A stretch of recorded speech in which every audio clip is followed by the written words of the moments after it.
Tales of ghosts are as old as the hills, and even if you don't believe, they always make for good storytelling on dark, stormy nights. But if the tale is told right, not only does it send shivers up your spine, but it makes you start to question, could it be real? So if you believe that cemeteries, civil wars, and jealousy murders make for good ghost stories, be prepared to be scared. You're about to witness a recipe for the dead rising. Our tour of America's haunted hotels kicks off with one of the most famous and beautiful hotels on the West Coast. And because this hotel's first class, people are dying to get in. When the Hotel del Coronado was built in the 1880s, crowds of people used to picnic at the site just to watch this masterpiece of Victorian architecture go up. More than a century later, crowds still come to enjoy this elegant destination hotel, and with good reason. It's conveniently located on the small island of Coronado, just off the California coast, a short drive from the great restaurants of San Diego. There's something about the Del that is so unique. I think its history is certainly a significant magnet, and the architecture, as you know, you've seen it yourself, is absolutely spectacular. And the location, being on 26 beachfront acres, is truly almost impossible to replicate anywhere else. And for the last 100 years, the Coronado has attracted big names from all over the world, including world leaders, crowned heads of Europe, as well as American royalty. The Hotel del Coronado has even doubled as a movie set, like in the Hollywood classic Some Like It Hot, starring Marilyn Monroe. But this hotel's most famous guest might be a permanent resident. She's a Victorian beauty named Kate Morgan. I definitely believe that Kate haunts a hotel. But will you believe it too? The eerie tale begins as mysteriously as it ends. Kate Morgan checked into the Hotel del Coronado on November 24th, 1892. Suspiciously, she signed in under what would prove to be a false name, Lottie Bernard. She was alone, had no luggage, and appeared to be ill. At one point, she asked for a glass of whiskey to be sent to her room. She was very ill. Everyone at the hotel recognized that, and she was in a lot of pain. Kate Morgan spent 5 days at the Hotel del Coronado. On the 6th day, she was found dead. Kate's body was actually found here the morning after she killed herself by a hotel employee. After discovering her body, he alerted everyone at the hotel. Then they began the painstaking process of trying to figure out who she was and where she came from. When they could not really determine her exact identity, they did a sketch of her face, and they sent that sketch to newspapers and police agencies throughout the country. The newspapers around the country began calling her the Beautiful Stranger because of the mystery surrounding her identity. Finally, the police received an anonymous letter identifying her as Kate Morgan from Iowa. The news shocked the country. Suddenly, Americans became entranced by this mysterious woman who traveled alone, without luggage, and with an alias. You can imagine what a traumatic and kind of scandalous event this was back in 1892. Gradually, they pieced together the background of this tragic beauty. She and her husband used to ride the trains around the country and gamble. And she supposedly posed as her husband's sister so she could distract the gamblers, and then he would make money off of his competitors. But on the train to San Diego, Kate and her husband had a fight, and he left her. At the Hotel del Coronado, she waited, hoping he would join her. Finally, Alone and desperate, she gave up. Though Kate Morgan has been dead more than a century, she apparently has never left the Hotel del Coronado. She was young, she was brokenhearted, she was on her own, and she killed herself. And I like to say, you know, even a Hollywood screenwriter couldn't come up with a better potential ghost than that. Over the years, countless visitors to the Coronado have reported seeing, hearing, or feeling Kate's presence. Karen Lakis is one of them. As I'm putting the key in the door, I'm glancing over my right shoulder, and I glance over and see this beautiful, beautiful, stunning woman who's also putting the key in her door. And we nod as if to say goodnight. We don't speak. And I take one step into my room and realize that this is not a woman of our era. She was a woman dressed in a beautiful Victorian gown. Her hair was done up. She was absolutely magnificent. And I realized that I had seen a ghost. And many other hotel guests have made the same claim. Kate seems to appear most often in the room where she stayed during her last days. Hi, good afternoon. Welcome to the Del. The Coronado's doorman, Wayne Wright, was showing curious tourists through the room when he noticed something very unusual. I'm standing about probably 4 feet from the actual bed, and I looked down and I noticed that there was an imprint of a person actually lying, like someone was lying in the bed. There was the shape of the body, and then in the pillow there was an indent. I just reached down and grabbed it and just tried to pull, and it wouldn't straighten out at all. At that point I was like, okay, obviously not the professional to deal with this. Later that evening, a couple staying in the room said they had their blankets jerked away from them in the middle of the night. The wife remembers having the covers taken away from her, but she thought her husband was hogging them. And only the next morning did he say to her, "Did you see what happened?" And what he saw was the outline of a woman ripping the sheets and blankets and bedspread off the bed. You might think all this activity would make the room unpopular, but think again. People are attracted to this. There's a curiosity about the unknown. If you say, gee, I really like to know more about that. And so there are people who really get excited about this kind of stuff, and they'll call here and specifically, emphatically ask for this room. They want to stay in this room. Just forget staying in room 3327 on Halloween. That's Kate Morgan's room, and it's usually booked. But don't worry, you're just as likely to see Kate any other night of the year. Of course, there are no guarantees, but if you keep your eyes open and your nerves steady, who knows? You just might meet the beautiful ghost of the Hotel del Coronado. Coming up, more than half the U.S. population believes in unexplained phenomena. And 1/4 of all Americans claim to have seen or felt the presence of a ghost. But whether you believe or not, everyone seems to love the thrill of being scared. The next stop on our tour of America's haunted hotels takes us to Long Beach, California, where the renowned ocean liner, the Queen Mary, dropped anchor more than 30 years ago. One of the top hotels and tourist attractions in the state, more than 1.5 million visitors come here every year, and not just for the food. Guests tour the ship, dine in her restaurants, or spend the night in one of her many historical staterooms. So what draws all these people to a big boat that never leaves the dock? First of all, she was the third largest of the ocean liners built during the era of the great passenger liners.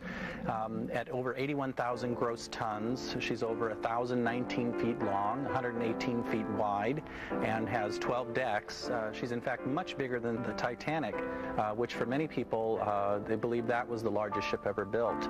But you would have actually been able to have nested the Titanic within the Queen Mary's hull. The impressive details of her specs aren't all that appeal to visitors. Rumor has it, there are also other worldly lures. First is the incredible stories that people have to tell, the memories that incorporate the essence of this ship. The second is the physical beauty of the ship. This is one of the few true Art Deco treasures that still exists anywhere in the world. And third, I suppose, would be the ghosts of the ship. That's right, she said ghosts. It's been said that life aboard the most luxurious ocean liner ever to sail the Atlantic wasn't all tea and crumpets. It was frequently filled with drama and death. It began not long after she was launched in England in 1936. It was then that she was pressed into military service as a troop carrier during World War II. Queen Mary is credited, along with the Queen Elizabeth, of shortening World War II by a full year because she could carry so many troops at one time. She still holds the record for the most persons ever aboard a ship, 16,000 passengers and crew during one crossing. They were packed on like herring. You could hardly walk across the deck. There were so many people.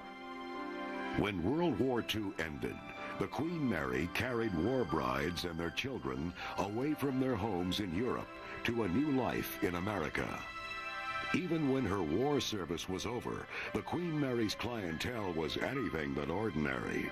Film stars such as Bob Hope, Elizabeth Taylor, Fred Astaire, probably the world's most famous romantic couple, the Duke and Duchess of Windsor, traveled frequently on the Queen Mary.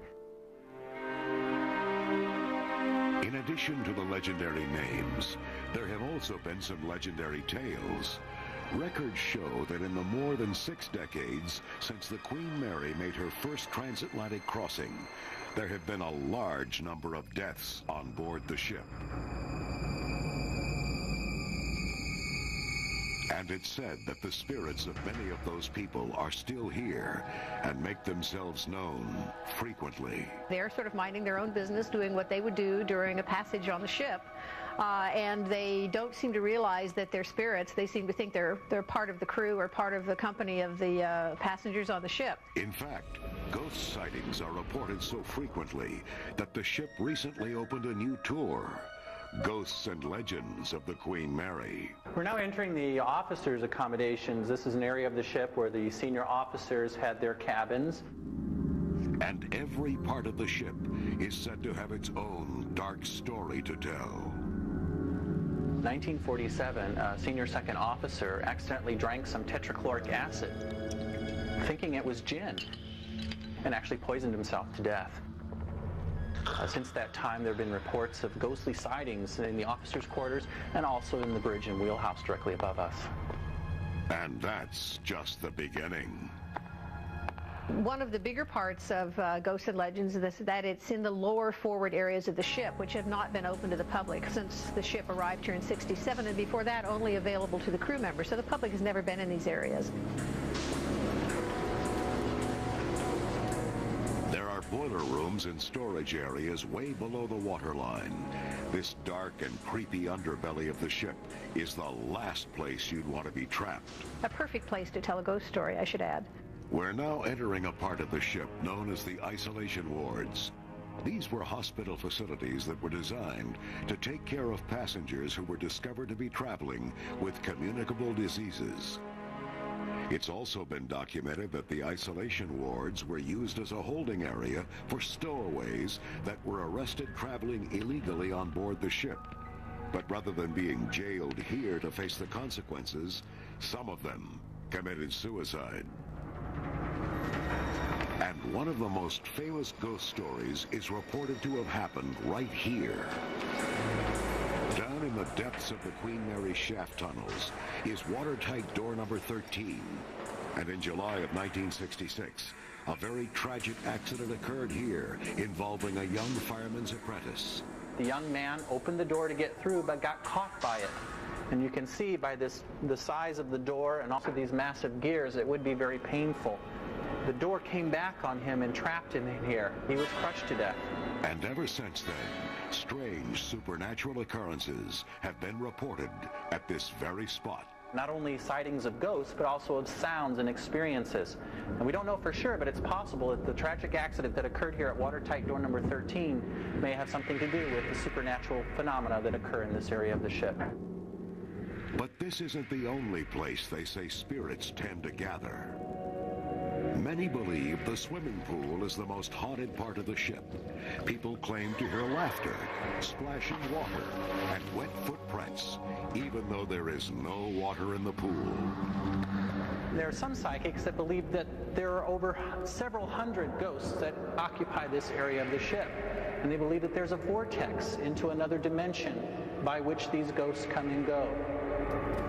And it's this poltergeist epicenter that people from miles around hope to catch a glimpse of. Well, some of the oldest stories that I've ever heard of reports of ghostly activity in this area involve a woman in a swimming suit. Sometimes she's seen around the swimming pool ready to dive in. Sometimes she's seen up on the balcony. But in any event, she always disappears. It's believed that one staple spirit of the Queen Mary is a little girl who appears all over the ship. Yet the story behind this little girl ghost will forever remain a mystery. She is a trickster and a prankster. She slams doors and appears to want to play. People will look up and see this little girl in a bonnet with a period dress. They realize she's sort of floating and look down and see she has no legs and disappears. But she's pretty spectacular. The staff says that ghost sightings are so common among the crew members that you're not really considered official until you've had one. It's sort of like a tradition, a rite of passage. We like to call the people who haven't had an experience here paranormally challenged. Some people have suggested that the owners of the Queen Mary take steps to get rid of their ghosts. Maybe a giant shipboard exorcism. But the staff adamantly disagrees. No. We figure they are having a good time. They might as well stay and enjoy themselves. I have never really spoken to anyone who have felt threatened or endangered by any of the experiences that they had. So I think for the most part, the hauntings of the ship only help to enhance the romance and the nostalgia of the Queen Mary. So don't be fooled. One trip aboard the Queen Mary, and you might be convinced that it could be one of America's most haunted hotels. Still to come, hundreds of hauntings reported at the same blood-strewn site. Find out why spirits might linger on this hallowed ground. And which haunted hotel was made famous by the king of horror novels? Here's a hint. Here's Johnny on America's Haunted Hotels. People love to be scared, which is why the American curiosity with the undead has long been a staple of the entertainment industry. I'm Vincent Price. You're invited to my party in the house on Haunted Hill. They're called horror flicks, and they leave audiences screaming for more. There are some who would argue that you don't need $1 million movie to see ghosts. That is, if you know where to look. Our tour of America's haunted hotels stops off in the Rocky Mountains, just above the small town of Estes Park, Colorado. It's famous for its magnificent views, its incredible turn-of-the-century architecture, and maybe even its ghosts. You can expect to see ghosts almost every day, if you're lucky. Welcome to the Stanley Hotel, where horror meister Stephen King wrote portions of his best-selling novel, The Shining. In the summer of 1973, Stephen King camped out in room 217 and let the Stanley's supposed apparition population inspire him. And although the Stanleys' real ghost stories are not quite as gruesome as those in The Shining, they're still said to spook the masses. They're not going to throw you into the wall or steal your jewelry or things that some other ghosts might do. The staff claims that these ghosts will not hesitate to play tricks on you to get your attention. They just want to say, hey, I'm here too. The man who built the hotel was F.O. Stanley, a wealthy Boston businessman and inventor of the Stanley Steamer, an early horseless carriage powered by steam. Unfortunately, rich as F.O. Stanley was, he was also very ill with tuberculosis. In the early part of 1903, he went to his doctor. He was weighing about 118 pounds. His doctor told him, and he put it just this bluntly, don't make any plans for the fall because you probably won't live that long. Stanley's doctor prescribed the clean mountain air of Colorado, so he and his wife Flora decided to build a luxury resort that would not only improve his health, but might also increase his wealth. And so, if he can't be where the action's going on, back where all of his businesses are, maybe in a sense you can imagine he would be motivated to build this grand resort hotel to invite other successful industrialists out here. Basically, he brought the action back to him. A few years and $500,000 later, the Stanley Hotel opened its doors. This heart of the Rockies retreat was immediately popular and remains so to this day. The Rocky Mountain National Park is about 4 miles from here, so you can come check in, spend the day in the park, driving around. There's beautiful hikes. In summer, we have an outdoor heated swimming pool. Hopefully, we'll keep you really busy. But they say no one is too busy to notice the ghosts. It's believed that Mr. and Mrs. Stanley are still there and are always ready to greet their guests. It's reported that Flora's favorite haunt is her old music room, and that she still loves to play the grand piano her husband gave her almost a century ago. The night manager was doing his paperwork at the front desk, and he heard what he thought was a radio. And so he went out into the lobby and was going to say to whoever might have a radio on, please turn it off, because it was late. And there was no one out in the lobby, and he walked toward the music room where the music seemed to be coming from. And when he got to the door, he could see that the piano keys were moving. When he crossed the threshold to the door, they stopped, and the music stopped. One family staying at the hotel even reported hearing Flora playing the piano in broad daylight. It was 11 o'clock on a Friday morning. The hotel was full of guests. It was the middle of the summer. They were walking by, heard music, followed the sound of the music, came to the music room, looked inside. No one was there. The music was still playing. They stepped inside, and the music stopped. It seems Flora has no interest in playing for a captive audience. It's also been reported that Mr. Stanley's favorite room, after all these years, is still the billiard room. It was during one of our tours, and the ghost of F.O. Stanley started to materialize behind one of the people on the tour. And then before he fully came into total detail, faded away again. And that's his room. The Pinion Billiard Room was his room where he liked to more or less hang out and play billiards and talk with his guests. But the staff also insists that the Stanleys like to keep a close eye on their employees. As a matter of fact, our front office manager was just saying that she was standing at the front desk, nobody was in the lobby, and she looked up and F.O. was standing in front of her with a long black jacket down to his knees, and she knew it was F.O.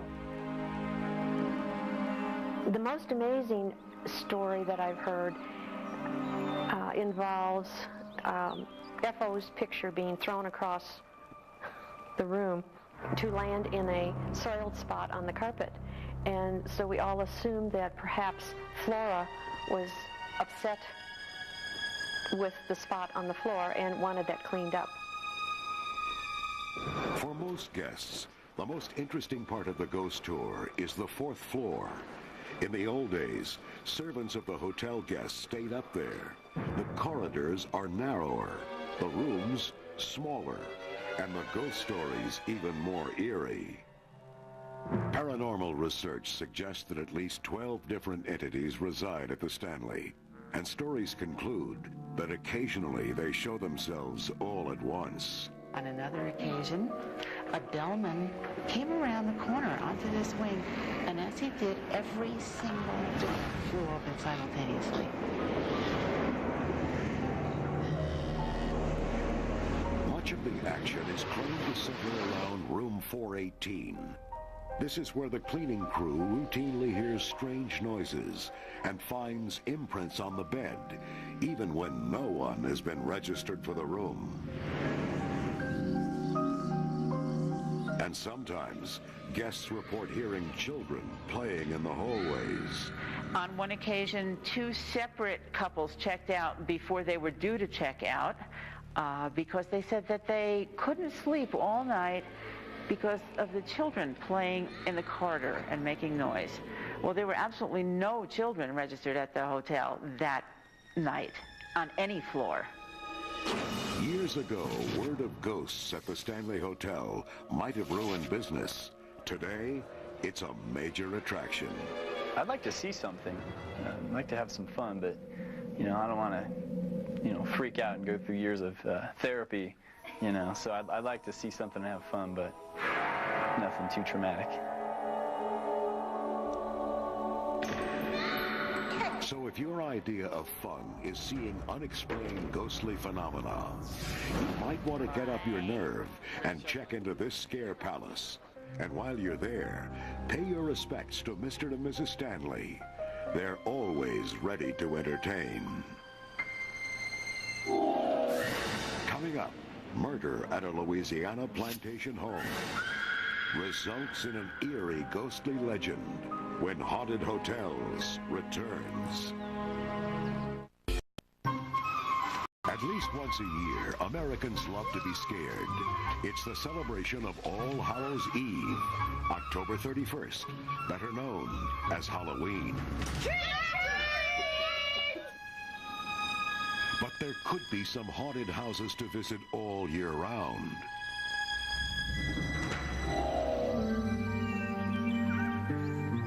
And now, our next ghostly destination is the famous Myrtles Plantation, one of the last remnants of the Old South. The Myrtles is located in St. Francisville, Louisiana, deep in the heart of the mysterious Bayou Country. The Myrtles is known for its ornamental ironwork on the veranda, hand-painted stained glass, and even its ghosts. Hotel guests Holly and Mark Parenti had heard rumors about the place, but wanted to see it for themselves. When we got here today, we were walking around the grounds, and it's kind of creepy out there. The house has a very distinct personality. It's very unique and elegant, but very creepy, which I would expect it to. Maybe it's the long, dark shadows cast by the centuries-old cypress trees. Maybe it's the misty gray Spanish moss clinging to their branches. But most likely, it's the endless rumors of ghost sightings. In fact, in a Smithsonian Institute study in 1980, the Myrtles was labeled as America's most haunted house. Today, this place is ranked among 13 of the spookiest places in the country. Of course, with every spooky hotel, there's a chilling tale to tell.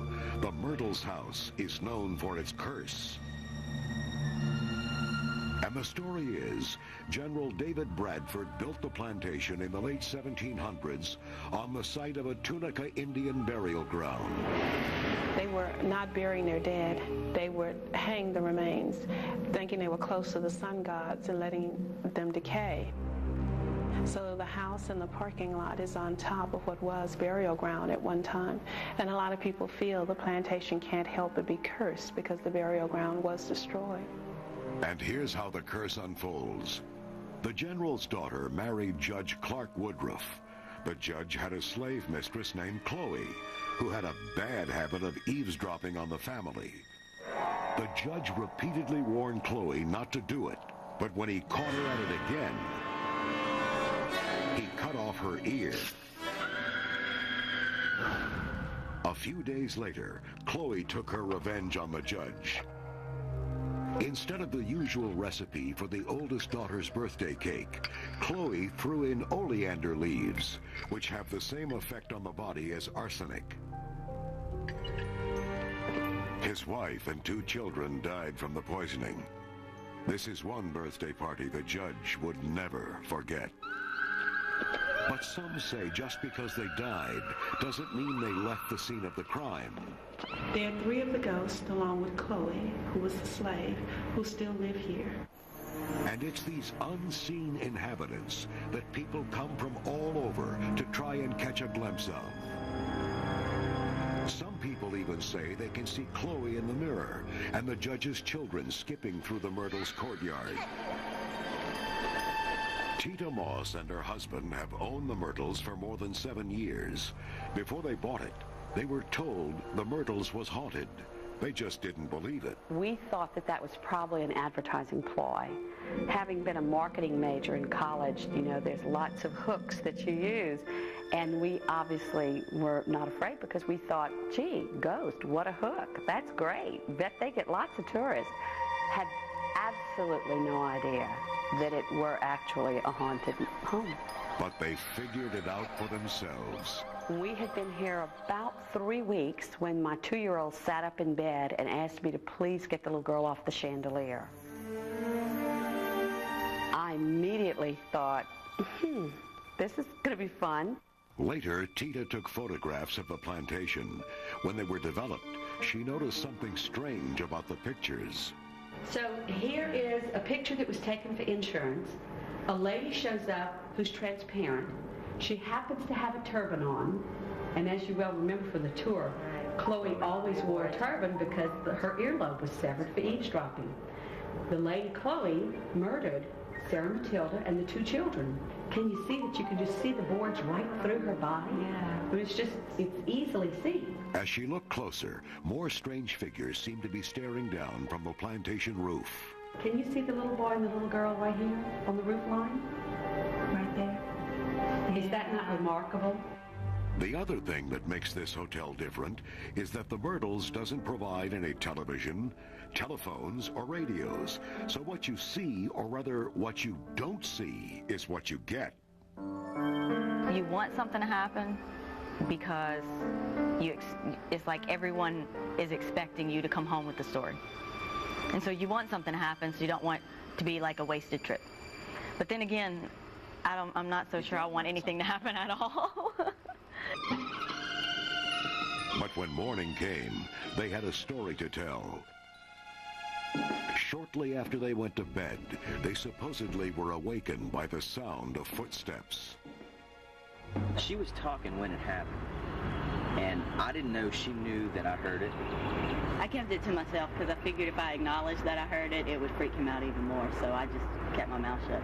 But after that, I laid awake, my eyes wide open, running on pure adrenaline. Later, Holly claimed to have another encounter. I went back over to get the shampoo out of our room, and I didn't want to tell him this, but I swear, when I was walking back, I heard little, like, footsteps following me. What?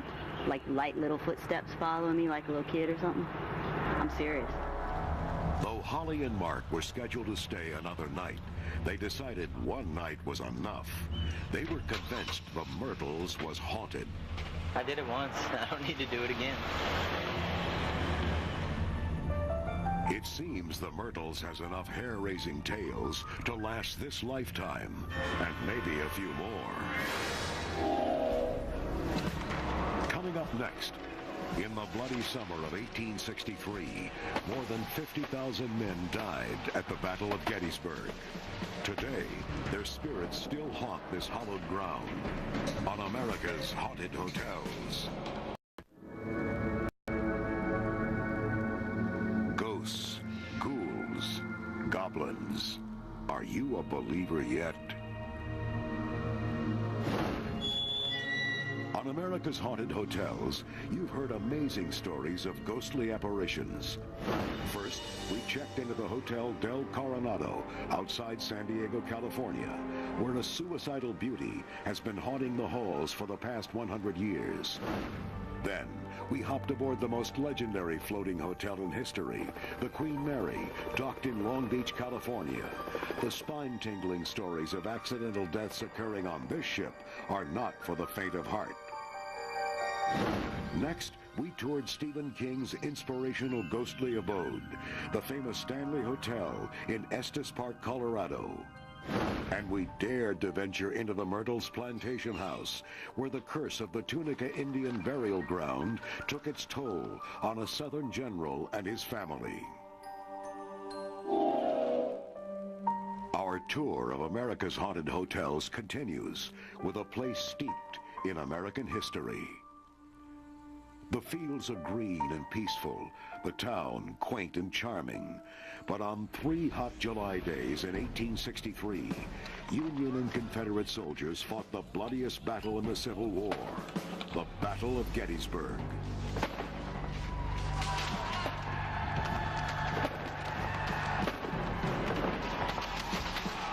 There were more than 50,000 casualties, and 28,000 of them cut down in a single terrifying day. Many believe their spirits still linger here. It's an element called sudden death syndrome. We had 55,000 soldiers who were exposed to sudden death syndrome, the traumatic death. They've been ripped from life at a young age, 15, 17, 19. They had unfinished tasks. And I think that their spirits are sticking around until those tasks are accomplished. Gettysburg is said to be the most haunted place in America. And the most haunted place in Gettysburg may be this 200-year-old building, the Farnsworth House Bed and Breakfast. When the sign outside advertises spirits, remember, it doesn't mean liquor. The Farnsworth House was built in 1810. That means almost 2 centuries of human drama and the potential for hordes of ghosts. Not forward. In fact, which is why the Farnsworth House staffers regularly try to contact their resident specters through routine seances. At this point, if you would be kind enough to please join hands, we will let the seance continue.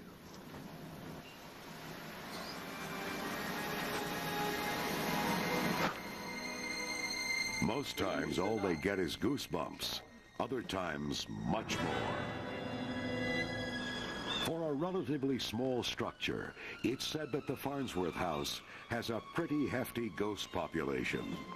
From cellar to garret, there may be as many as 14 different war-torn spirit entities. But surprisingly, not all of them appear to be soldiers. One of the spirits had given birth to a stillborn child. It was a traumatic experience for her, and she's still here as long as the spirit of the child remains in the house. In addition, another woman haunts the bedrooms, a midwife named Maria.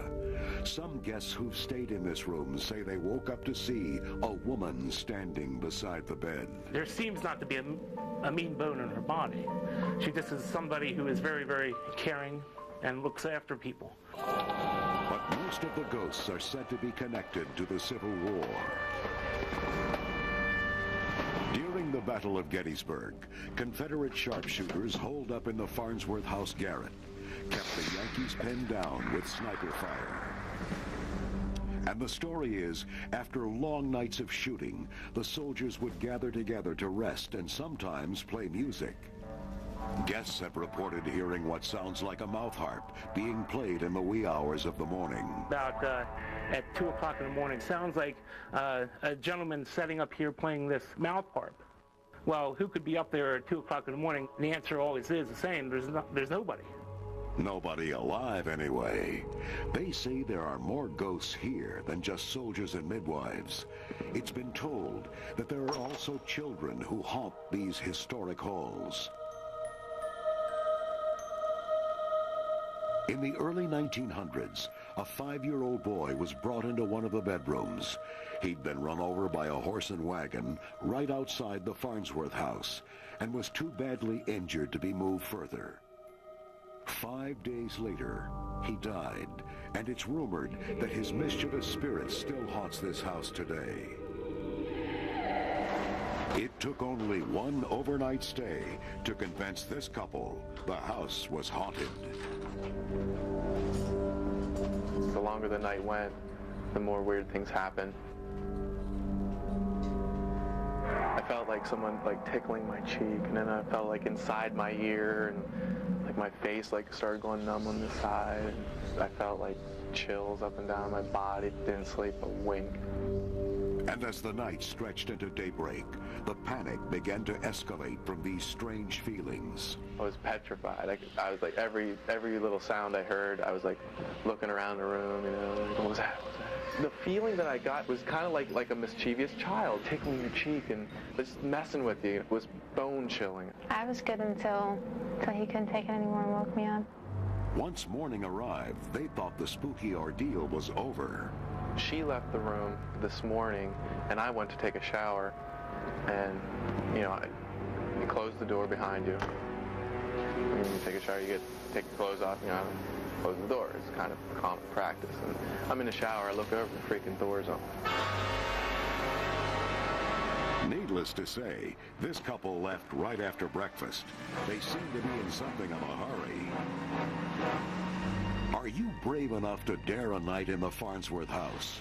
Reservations are available for this ghostly Gettysburg Inn. If you visit the Myrtles Hotel in Louisiana, the Stanley Hotel in Colorado, the Farnsworth House in Gettysburg, or the Hotel Del Coronado and the Queen Mary in California, there are no guarantees that you will see a ghost. But if it does happen, there will be no doubt in your mind